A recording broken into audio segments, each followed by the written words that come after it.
மன்னிக்கணும். இது வந்து போன வீடியோவிலே வந்திருக்க வேண்டியது. அதாவது வந்து என்னோடய இமெயில் அட்ரஸ் சைன்இன் பண்ணாத மாதிரி அந்த வீடியோ அப்லோட் பண்ணிட்டேன். அந்த சம் அதில் வரல. நான் ஒன்றும் பெரிய ப்ரொஃபஸர்லாம் இல்லை. நானும் உங்களை மாதிரி இன்ஜினியரிங் ஸ்டூடெண்ட் தான். எனக்கு தெரிஞ்சதை எல்லாம் தெரிஞ்சுக்கணும் அப்படிங்கிறதுக்காக இந்த வீடியோலாம் பப்ளிஷ் பண்ணுறாங்க. உங்களுக்கு என்ன நான் சப்போர்ட்டிவாக இருப்பேன். என்னையும் சப்போர்ட் பண்ணுங்கள். எல்லா ப்ராப்ளத்தையும் எப்படி ஈஸியாக உங்களுக்கு கொடுக்கணும் அப்படின்னு நான் பார்த்துக்கிட்டு இருக்கேன். ஒரு ஸ்டூடெண்ட்டும் இன்ஜினியரிங் மெக்கானிக்ஸில் ஃபெயில் ஆகக்கூடாது அப்படிங்கிறத என்னோடய எய்ம். நீங்களும் அதுக்கு சப்போர்ட் பண்ணுங்கள். இந்த ஈக்குவேஷன் இந்த சம்மில் பார்த்தீங்கன்னா ப்ராப்ளம் 1. இந்த ப்ராப்ளம் 1 நான் எப்படியும் உங்களுக்கு எல்லா ப்ராப்ளத்தையும் கொடுத்துருவேன். இது simple problem. 2 forces of magnitude 10n and 8n are acting at a point at the angle between the two forces is 60 degree. Determine the magnitude of resultant force. அதாவது 2 ஃபோர்ஸ் இருக்குது. ஒன்னோட மேக்னிடியூட் வந்து 10n, இன்னோட மேக்னிடியூட் வந்து 8n. ரெண்டும் ஒரு பாயிண்டில் act ஆகுது. அதோட ஆங்கிள் வந்து 60 டிகிரியாக இருக்குது. இப்போ அதோட சொல்யூஷன் பார்ப்போம். given 1 force P equal to 10n, Q equal to 8n and the angle between the two forces that is alpha or theta அப்படின்னு சொல்லுவாங்க. 60 டிகிரி. இது சிம்பிள் சம். இந்த மாதிரி 2 ஃபோர்ஸ் கொடுத்து ஒரு ஆங்கிள் கொடுத்துருந்தாங்கன்னா இந்த ப்ரொசீஜர் நீங்கள் ஃபாலோ பண்ணலாம். magnitude of the resultant force is given by the formula, that is a parallelogram law of forces. என்ன எடுத்துருக்கோம் இந்த formula? R equal to square root of P square plus Q square plus 2PQ cos alpha. இதில் Pங்கிறது 10, Qங்கிறது 8. இதெல்லாம் given இந்த சம்மு பார்த்துக்கோங்க. Alpha வந்து 60 degree, காஸ்க்கு பதிலாக 60 degree போடுறோம். காஸ் 60 டிகிரிங்கிறது ஒரு ட்ரிகனாமெட்ரிக் ரிலேஷன். நீங்கள் 10th ஸ்டாண்டர்டில் படிச்சிருப்பீங்க. Cos 60 degree equal to 1/2. 1/2னா 0.5. 160 into 0.5 80. 100 plus 64 164. 164 plus 80 244. Square root of 244 15.62. ஃபோர்ஸோட யூனிட் வந்து நியூட்டன். யூனிட்டை எந்த சம்லையுமே மிஸ் பண்ணிடாதீங்க. யூனிட்டுக்குன்னு சில மார்க் நம்மளோட ப்ரொஃபஸர்ஸ் வச்சுருப்பாங்க. அதனால் தயவுசெய்து யூனிட்டை மட்டும் மிஸ் பண்ணிடாதீங்க. நியூட்டன் வந்து எஸ்ஐ யூனிட்டில் நியூட்டன்றாங்க. இது சிம்பிள் சப்ஸ்டிடியூஷன் தான். அடுத்த சம் பார்ப்போம். இது வந்து உங்களுக்காக தான் போட்டேன். செகண்ட் சம் கொஞ்சம் கேமரா ஆடுறதை பற்றி கவலைப்படாது, கஷ்டப்பட்டுக்காதீங்க.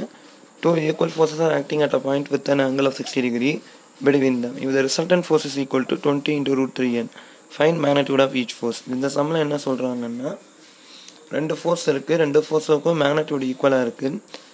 அந்த 2 ஃபோர்ஸும் 60 டிகிரி கோணத்தில், அதாவது ஆங்கிளில் ஆக்ட் ஆகுது.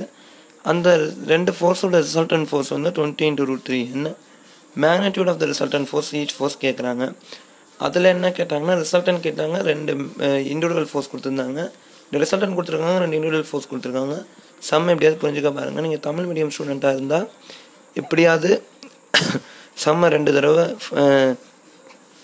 பார்த்து புரிஞ்சுக்க பாருங்கள். அப்படி இல்லைன்னா ஏதாவது சம்முக்கு புரியலன்னா உங்கள் ப்ரொஃபஸர்ஸை கேளுங்க. இல்லைன்னா என்னையை வேணாலும் நீங்கள் கான்டாக்ட் பண்ணி கேட்கலாம். இந்த வீடியோ லாஸ்ட் டைம் நான் நம்பரும் தரேன். புரியலன்னு மட்டும் விட்டுறாதீங்க. தமிழ் மீடியம் ஸ்டூடெண்ட்ஸுக்கு அதான் இது மெயினாக போடுறேன். ஆனால் அவங்களாம் யூடியூப் பார்ப்பாங்களான்னு எனக்கு தெரியாது. இருந்தாலும் யாருக்காக இருந்தாலும் யூஸ்ஃபுல்லாக இருக்குன்னு தான் நினச்சி போடுறேன்.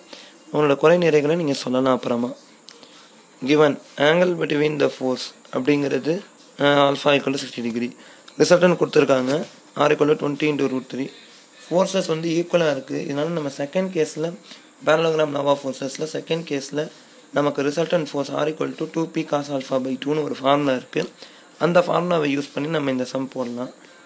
அந்த ஃபார்முலா என்னென்னா இந்த இருக்குது, நான் எழுதியிருக்கேன். 2P cos 60 டிகிரி by 2 30 டிகிரின்னு வரும். cos 30 டிகிரியோட வேல்யூ root 3/2. cos 30 டிகிரியோட வேல்யூலாம் எப்படி வந்தது அப்படிங்கலாம் நான் சொல்கிறது முடியாது.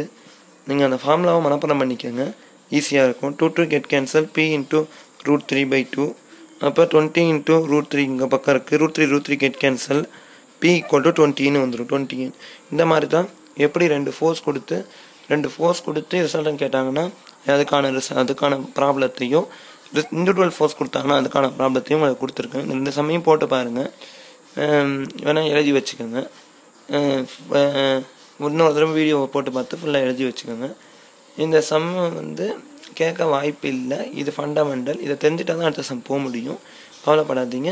நான் அடுத்த சம் போடுறேன். ரெண்டு ப்ராப்ளமாக நான் வந்து இதை வந்து ஒரு பெருமைக்காக இதை போடல. யாரும் ஃபெயில் ஆகக்கூடாது அப்படிங்கிற ஒரே நோக்கத்தோடு தான் போடுறேன். என்னோடய ப்ரொஃபஸர் கிட்ட சொன்னார், இதில் நிறைய பேர் ஃபெயில் ஆவாங்கன்னு. நான் அந்தளவு நல்லா படிக்கிறவனும் கிடையாது. நான் ஆவரேஜ் ஸ்டூடெண்ட். என்ன மாதிரி இருக்கிற ஸ்டூடெண்ட் தான் சொல்கிறேன், ஃபார்முலாம் மனப்பாடம் பண்ணிடுங்க. ஒரு சம்லேயும் நான் ஃபார்முலான்னு சொன்னேன்னா அதை வந்து ஒரு 5 தடவை அப்புறம் பண்ணிடுங்க. உங்களை மாதிரி average student, last bench student support பண்ணுங்கள். தேங்க்யூ.